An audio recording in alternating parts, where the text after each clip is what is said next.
Welcome to this candidate interview for the 2020 GSA elections.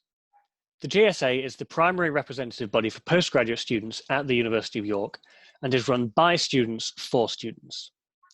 Joining me for this interview is Jane, who's running for the position of Vice President Academic. Jane, would you like to introduce yourself and say why you are running? Yes, thank you, Graham. Hello, everyone. I'm Jane Baston.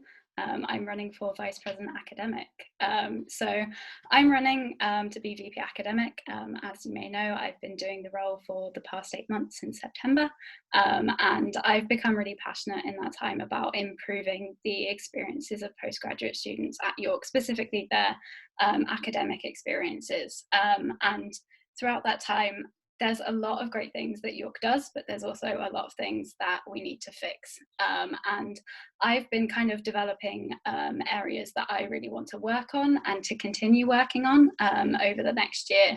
And I think particularly with the huge impact that there's been on the postgraduate experience this year with the strikes and with the pandemics, these are really big issues that I want to combat, which is why I'm running for VP Academic. Thank you. So, what do you think is the biggest academic issue facing postgrads at York, and how do you intend to combat it? Yeah, so this is a really good question. I think there are a lot of issues at the moment, and there are some that the pandemic has really thrown into the light. So I think one of the big things for me is that a lot of it stems from the way that we do things at York. So departments have a lot of freedom over how they use policy, over what they do, and that means that it creates a lot of inconsistencies across departments in how we do things, whether that's in transitional support, whether that's in supervision practices, whether that's in career support, or in how we design our programs. So we have really inconsistent academic experiences across departments, and that means that when we want to implement university-wide policies, it's really difficult to do, and that is something that has happened with the pandemic. I know that it's happened specifically with postgraduate taught students, and it's something that I really want to work on, and to try and get rid of some of those inconsistencies so that everyone can have a good academic experience that is supportive and that allows them to achieve the best postgraduate degree that they can get. Thank you. Now, what experience do you have that could help you in this role? Yeah, so I've been a course rep throughout all 4 years of my time in higher education. So when I was an undergraduate doing my BSc in genetics, I was a course rep, and then I was also a rep when I came to York to do my master's in bioarchaeology. So throughout that time, I was listening to students, I was gathering feedback, I was talking to departments and combating issues, and that really helped me to develop the skills to listen to students and to read policy and to kind of spot where things are going wrong, and to try and fix it as well. Over the last year as well, I've been developing those skills a lot more. So I've been reading all of the York policies on how things work, so things like the Guide to Assessment and the policy on research degrees, and kind of delving into that and seeing actually how it is that our programs are regulated and how the academic experience is created at York. And that's something that I'm really interested in. It's very nerdy, but I very much enjoy reading those policies, and figuring out exactly how, when a new policy is written or when there is policy changes, that will impact students. So, yeah. Thanks. Now, how do you intend to ensure that you represent all students from different courses, from different faculties, and from different levels of study? Yeah, so this is a really important point. I'm one person, I did a master's degree, and I think it's really important that we listen to students. You guys know exactly what the issues are with your course, and exactly what the problems are that need to be fixed. So I think the officers going out and being visible and being people that students can talk to is really important. I know it's something that we haven't been amazing at over the past year, and it's something that I really want to improve on. And I think that it's something, particularly communication from the GSA, is something that needs to be improved, specifically because of the pandemic, and telling students what we're working on, what we're doing, the issues that are being raised. So I think listening to students is really, really important, so that we know where the problems are. And a really important way that we can do that is through the course rep system. So I think we need to strengthen the channels of communication that we have with the course reps. So from the GSA, from the academic officer to the course reps, but also from the course reps back to the GSA. So that if there are big issues that are coming up in lots of different departments, they can be combated. The other thing also with course reps is that I really want to see there to be more communication with course reps across their departments, and helping the course reps to do that. Because then we can start to kind of create a more joined up experience, but listening to students and combating the issues that are coming up at the time is really, really important, especially in the academic experience.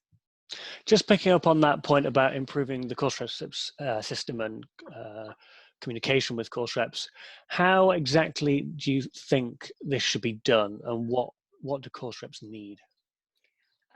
So right now we do a monthly newsletter, which is kind of telling reps about the current things that are going on at the university. And obviously there are things like email, which is really easy as well. I think maybe we need some more fluid communication channels, whether this is something like Slack, setting up Slack channels for the course reps, maybe setting up backdoor servers on the GSA website so that reps can talk to each other. It's obviously these days it's much more difficult to get people together physically, because we can't do that, but also doing it online is difficult as well. So I think it's giving reps the ability to talk to each other, so that they know who each other is, whether that's in their departments or in their faculties as well. So I think we need to start using the faculty reps more as well. So we have 3 of those for every faculty, and kind of using them as sort of leaders of their faculty so that we can see the big issues, and get reps coordinating together so that we can coordinate postgraduate voice and that we can combat the really big issues. Thank you. Moving on now, what is your opinion on hidden costs in postgraduate study? Yeah, so I think hidden costs are a big hindrance to people coming into postgraduate study, and it's something that we need to try and cut down on as much as we can.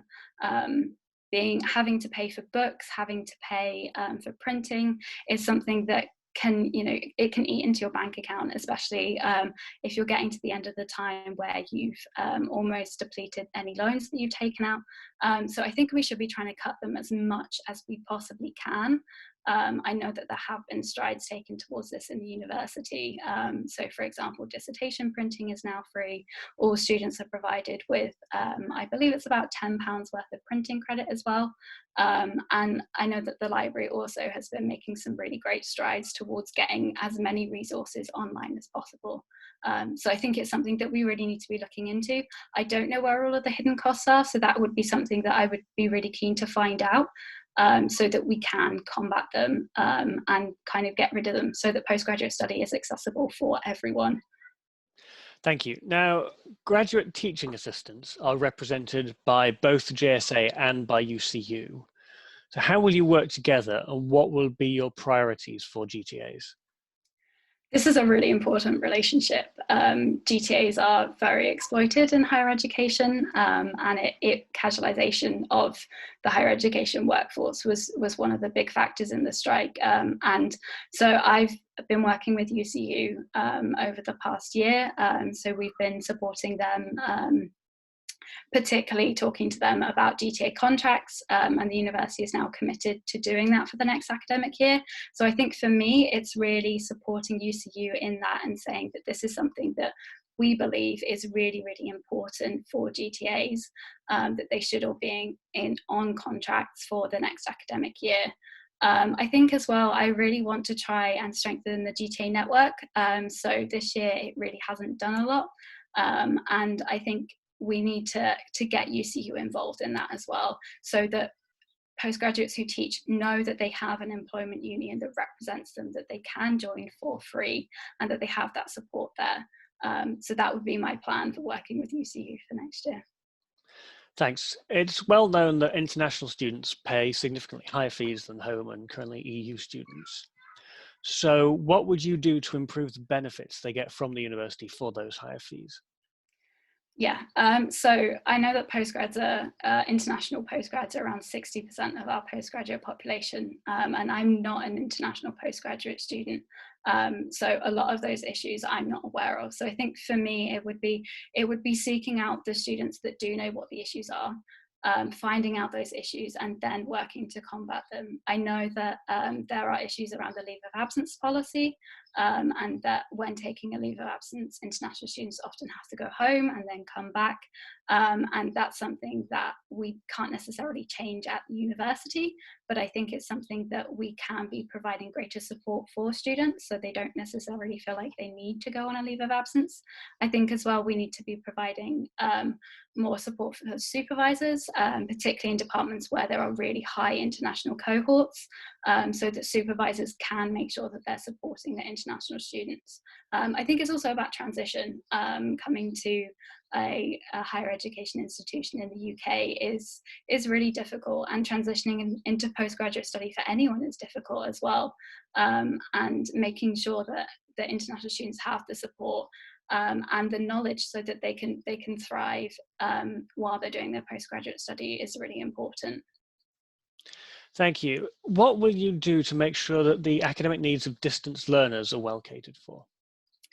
Yeah, so we kind of have two types of distance learners at York, I know. So we have the distance learners that quite often come onto campus, and then we have those that are fully online students.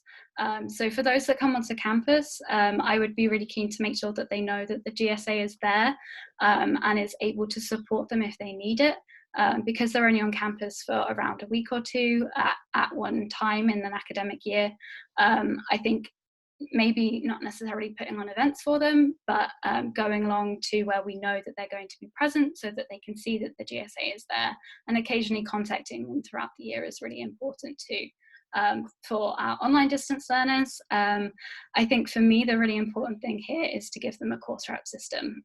So there is currently no student voice system for online students that take higher education partnership programs, which means that we're lacking a huge amount of student voice. So this is something that I have been working on over the past year. It's been put on the back burner a little bit because of the pandemic, but it's something that I really, really want to implement for the next year so that we can make sure that every postgraduate at York has student voice, and so that we can start to hear the issues in those programs and that we can start to fix them as well. And I think actually the other thing as well is that because we've moved everything online because of that pandemic, it's really highlighted the fact that we can do events online, we can engage people online, and I think that's something that I would be really interested to work with the Wellbeing and Community Officer to make sure that we continue that, and to maybe put on some more tailored academic events in the next year. So you say this is something you've been working on in some areas and that you want to implement next year. What exactly does that look like? How far have you got on this? So the plan was to take a proposal to the online distance learner forum that was supposed to happen today. The forum was cancelled, and the paper is not currently finished. That's primarily because all of my efforts have been focused on the COVID-19 pandemic. We've also had a changeover of staff at the GSA. So it's very nearly finished. I need to go and talk to departments. We have been talking with the university senior management team that are responsible for the online programs as well, and they're really, really keen for us to implement this. I was hoping it would be done by September, but as soon as possible is my goal, as soon as I'm able to sit and dedicate a significant portion of my time. It's one of my really top priorities because we need student voice for everyone, and online students need that as well. Thank you. Now, a slightly different question here, and that is, what one thing would you change about the University of York and why? Can I do two? Can I do a serious one and a slightly silly one? We'll Is see how that silly. okay? We'll see how silly it is, and then see if it passes. Okay, I'm gonna go for the serious one first. So I think the serious one is that we need to be engaging students more in the decision-making process of how we do things at York. I know that as the academic officer, I sit on a lot of committees and a lot of meetings, and we use a lot of acronyms in those meetings as well, which makes the way that the university functions and regulates and governs itself really inaccessible to students. And students are there to learn. These policies that are making those decisions are what decide how their course works. And they should know what's happening with that. And they shouldn't be impenetrable meetings. So I'm really keen to make sure that students do know what's going on, that they can understand the policies, that we don't have a guide to assessment that's 100 pages long and very sort of intelligible. And I think part of that as well is about how the university governs and organises itself. And we really need to be making sure that students can be involved at every level of decision making, and that they can be involved so that they can understand what's happening, whether or not they are a course rep, whether they're a sabbatical officer or not. So that's my serious thing that I'd like to see change. Can I tell you my silly thing? It better be silly.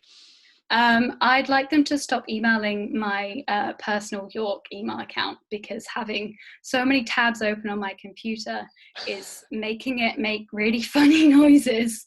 That's my silly I will thing. let you have it because of the funny noises. I was Thank skeptical you. until you got to that point. So, a few questions about the sort of things that you raised in your manifesto. And Okay. you talked at the beginning about the lack of consistency across departments and the problems that creates for students. So, can you talk a bit more about exactly how you would try and tackle this and what you would like to see as the outcomes?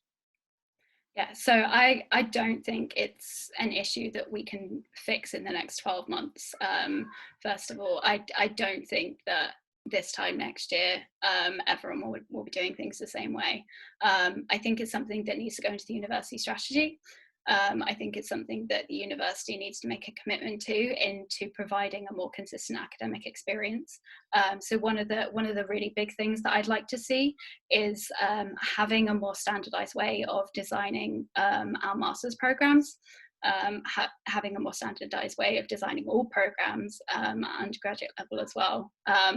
And because right now there's lots and lots of variety in how we do things, and that's great. It's amazing the way that academics design their programs, and I don't want to take that freedom away, but I think that we need to be providing some level of consistency, and that allows for greater interdisciplinary learning. It allows for us to support students because we know kind of when their assessments are going to be, and it allows for overarching policies to be implemented as well. Did I answer the So, question? on the point of consistency in program design, Mm-hmm. does that risk stifling innovation? Yes, it does, which is why I think it needs to be carefully done. I It's a difficult point, and I don't want to take innovation away from departments. That's not something that I want to do, because we have so many academics that design amazing programs that are so innovative, and I don't want to take that away. I'm not an expert in program design. I'm not. I've been looking at it for a year, but I think that it's something that we do need to look at, whether it's giving a more standardized form of a standardized size of a module, or more standardized year of the academic year. I don't necessarily think it's something for me to decide. I think it's something that needs to be done in consultation with the academics, and with the departments. Thank you. Now, another thing you highlight is support for GTAs. And again, we touched on this earlier. So, where exactly do you think that the support is currently lacking, and how would you improve it? Yeah, so currently the support is primarily given by the academic practice team. So they provide the main training for GTAs, and then the York Learning and Teaching Award. and then everything else is up to departments. So I would like to gather GTA experiences so that we can see exactly what support they are being given by their departments, and whether there needs to be an improvement in that. I think as well, part of creating or reinvigorating the GTA network would be about giving GTAs the space to come and talk together, to share their experiences and their learning as well, so that they can talk to each other and have kind of a social academic space. Thank you. And something else we touched on earlier that I think there's a chance to go into some more detail on, course reps.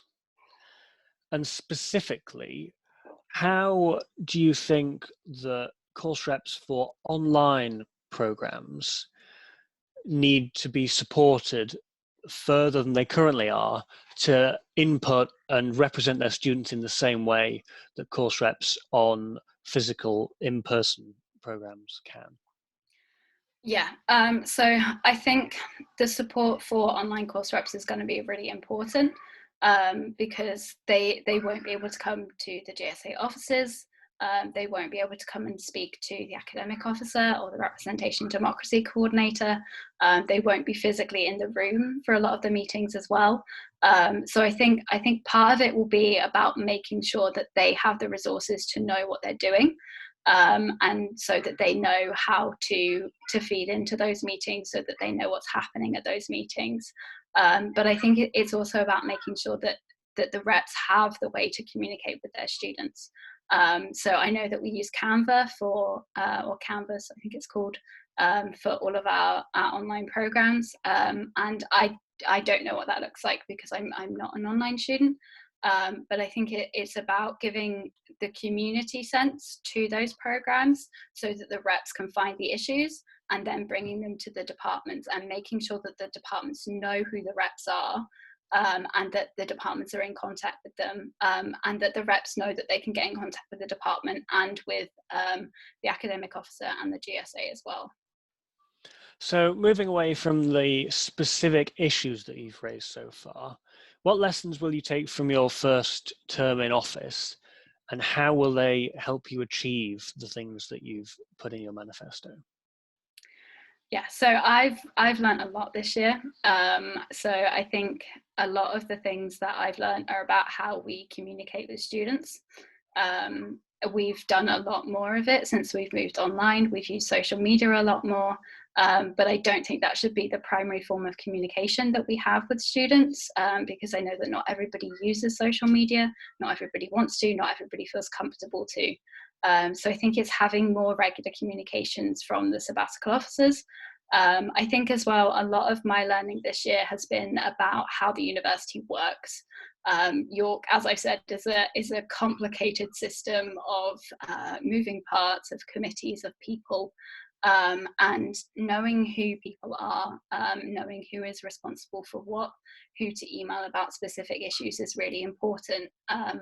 And I think now I know who those people are, so I know who to email, and how to get things done as well, how to write policies, where to take things, and how to read papers as well. A lot of the academic role is about reading papers and going to meetings, which is very time consuming. So that's been most of my learning for this year. It's taken a long time to get there, and I'm just now starting to feel comfortable with it. Thank you. So I've got one more question, and then I'll give you a chance to conclude.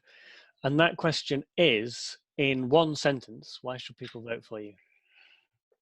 That's difficult. It's difficult to do it in a sentence. I did write one down, so I think I'm going to read that out if that's all right.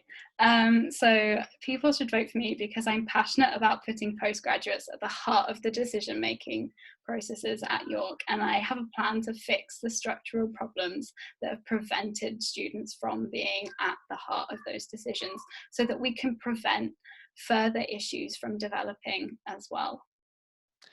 It was long, but it was one sentence, so I'll take it. And so it's over to you. This is your chance to add anything else you want to about who you are, what you stand for, and what you want to achieve. Thank you. So I don't want to add too much because I don't want to keep people watching for too much longer.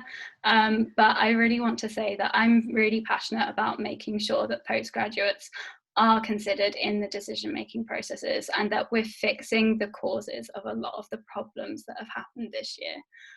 A lot of these causes are buried in things like policy, and I want to lighten up the conversation on those and to fix them as well, so that moving forward in the future, we don't have these issues occurring again, and that everyone can have a good academic experience at York and you can make the most of your time here. Jane, thank you very much. Thank you.